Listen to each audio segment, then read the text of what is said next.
Salam kudus. Saya membawakan satu pelajaran dengan judul pengudusan. Pengudusan ini diambil dari kata kudus. Di dalam 1 Petrus 1 ayat 16 firman Allah mengatakan, "Kuduslah kamu sebab aku kudus." Nah, kita harus mengetahui apa arti kata kudus.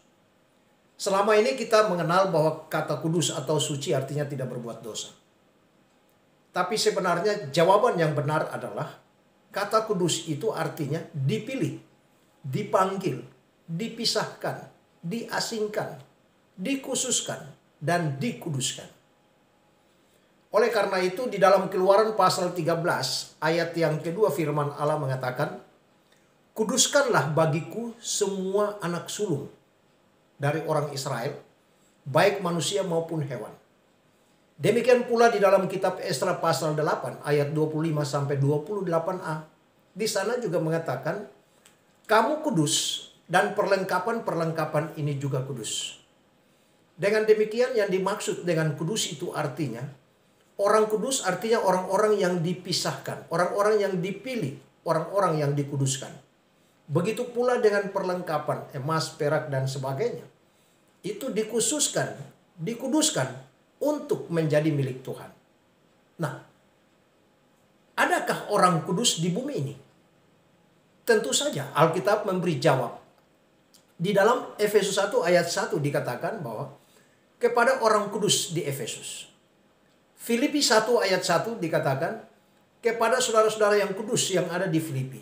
Demikian pula di dalam Kolose pasal 1 ayat 2. Kepada orang kudus dalam Kristus Yesus. Jadi jelas ada orang kudus di bumi ini, bukan tidak ada. Nah, bagaimana supaya menjadi orang kudus? Supaya menjadi orang kudus, tentu kita melihat dalam kitab Roma 1 ayat 1 mengatakan, Paulus hamba Kristus Yesus yang dipanggil dan dikuduskan untuk memberitakan Injil Kristus. Jadi Paulus itu dipanggil, kemudian dikuduskan. Artinya Paulus itu dipilih, dipisahkan menjadi milik Tuhan. Untuk apa? Untuk memberitakan Injil. Juga di dalam Kisah Rasul pasal 26 ayat 17 di sana dikatakan, Paulus diasingkan dari gelap kepada terang dengan maksud supaya dia kembali kepada orang-orang Yahudi yang hidup dalam kegelapan, memberitakan Injil supaya membawa mereka ke dalam terang. Jadi Paulus diasingkan artinya sama dengan dikuduskan, dipilih, dipanggil untuk memberitakan Injil kepada bangsa Yahudi, kepada bangsa lain, dan menjadi milik Tuhan. Nah, untuk itu saudara-saudara, kita harus mengetahui bagaimana caranya supaya manusia itu menjadi kudus. Bagaimana caranya Paulus menjadi kudus? Firman Allah mengatakan bahwa untuk menjadi kudus itu adalah pekerjaan Allah. Allah aktif untuk menguduskan manusia. Manusia dikuduskan, Allah menguduskan. Artinya Allah aktif, manusia pasif. Nah, di dalam 1 Korintus 1 ayat 30 di sana Allah menguduskan. Kemudian juga di dalam Ibrani pasal 13 ayat yang ke-12. Di sana dikatakan kita dikuduskan. Kemudian juga di dalam Ibrani pasal 2 ayat 11. Di sana digabungkan antara Allah yang menguduskan dan kita yang dikuduskan. Nah, jadi dengan kata lain, bahwa supaya menjadi kudus, maka Allah menguduskan, kita dikuduskan. Allah aktif, kita pasif. Jadi pekerjaan pengudusan itu semata-mata adalah pekerjaan Allah. Kita tidak bisa menguduskan diri kita. Tetapi Allah menguduskan kita. Caranya melalui persembahan tubuh Yesus di atas kayu salib. Berdasarkan data Alkitab, minimal ada 3 jenis pengudusan. Yang pertama adalah pengudusan status. Yang kedua adalah pengudusan praktek. Yang ketiga adalah pengudusan akhir. Atau yang pertama adalah kudus status. Kedua kudus praktek. Dan ketiga kudus akhir atau final. Yang dimaksud dengan kudus status adalah berdasarkan Ibrani pasal 10 ayat 10. Dikatakan karena kehendaknya inilah kita telah dikuduskan satu kali untuk selama-lamanya oleh persembahan tubuh Yesus Kristus. Ini adalah kudus status. Artinya ketika kita percaya kepada Kristus melalui persembahan tubuhnya di atas kayu salib, kita dikuduskan satu kali dan untuk selama-lamanya. Kedudukan status kita di mata Allah, bagaimanapun keadaan kita, kita adalah orang kudus. Dan itu terjadi sekali untuk selama-lamanya. Setelah kita menjadi kudus dalam kedudukan maupun status sama di mata Allah, maka yang kedua, kudus praktek. Bahwa orang yang sudah kudus, praktek kehidupannya pun harus kudus. Nah, di dalam Galatia pasal 5 ayat 13 dikatakan, saudara-saudara, memang kamu telah dipanggil untuk merdeka. Tetapi janganlah mempergunakan kemerdekaan itu sebagai kesempatan untuk kehidupan dalam dosa. Melainkan layanilah seorang akan yang lain oleh kasih. Artinya orang yang sudah kudus, secara status, praktek hidup juga harus kudus. Supaya apa? Yang pertama adalah dengan demikian dia memuliakan Allah. Yang kedua, dia menjadi saluran berkat bagi orang lain. Sehingga dengan demikian rohani dia bertumbuh.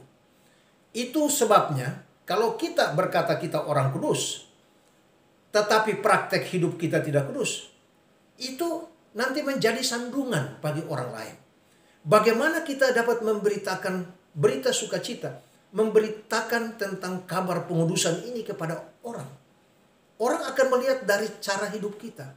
Jadi kalau perilaku hidup kita tidak sesuai dengan status, ya praktek hidup kita tidak sesuai dengan status kita sebagai orang kudus, itu sangat memalukan. Justru disitulah kita menghina Allah kita.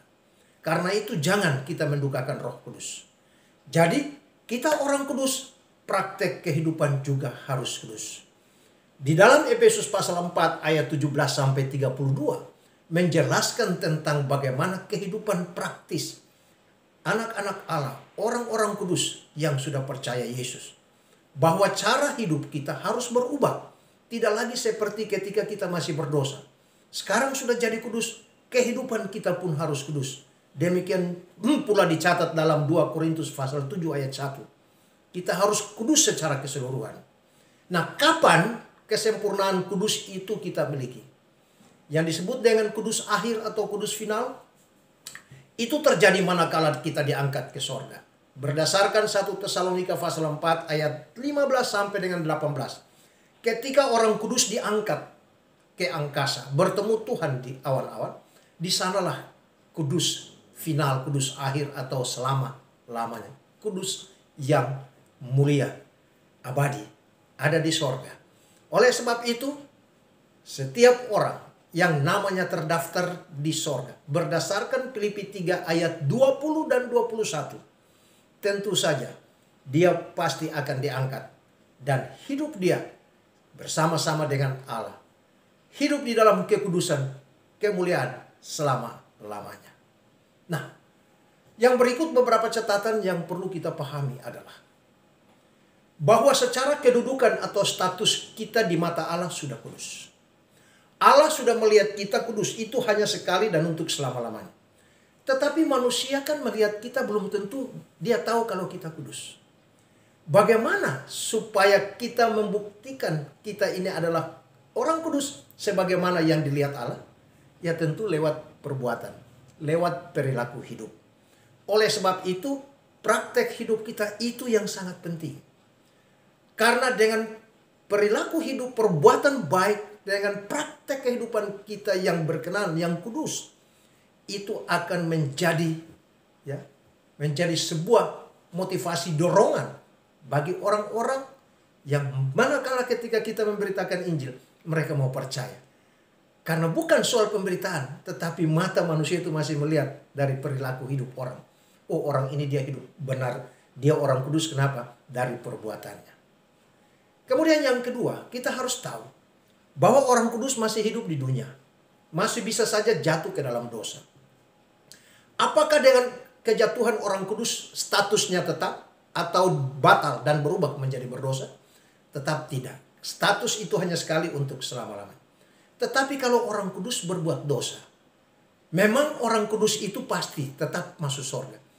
Hanya perbuatan dosa itu justru menghalangi hubungan dia dengan Tuhan. Hubungan dia dengan Allah menjadi tidak harmonis. Dia tidak diberkati selama hidupnya. Dan tentu nanti pada waktu penghakiman, ya, dia akan mengalami kerugian. Masuk surga, masuk. Tetapi dia mengalami kerugian. Dia tidak dapat apa-apa. Dia jadi jongos di sana, dia jadi tukang sapu atau tukang pel di surga. Masuk surga, masuk. Hanya tidak mendapatkan apa-apa. Oleh sebab itu, selama hidup di dunia, marilah kita rajin berbuat baik. Kita rajin membaca, merenungkan firman Tuhan. Kita rajin mengasihi, kita rajin ibadah. Karena dengan demikian, kita menanamkan atau mengumpulkan investasi di sorga. Ketika kita diangkat ke sorga, hidup bersama-sama dengan Allah. Di sana pun kita mendapatkan upah atau pahala yang disediakan oleh Allah bagi kita yang mengasihi Dia.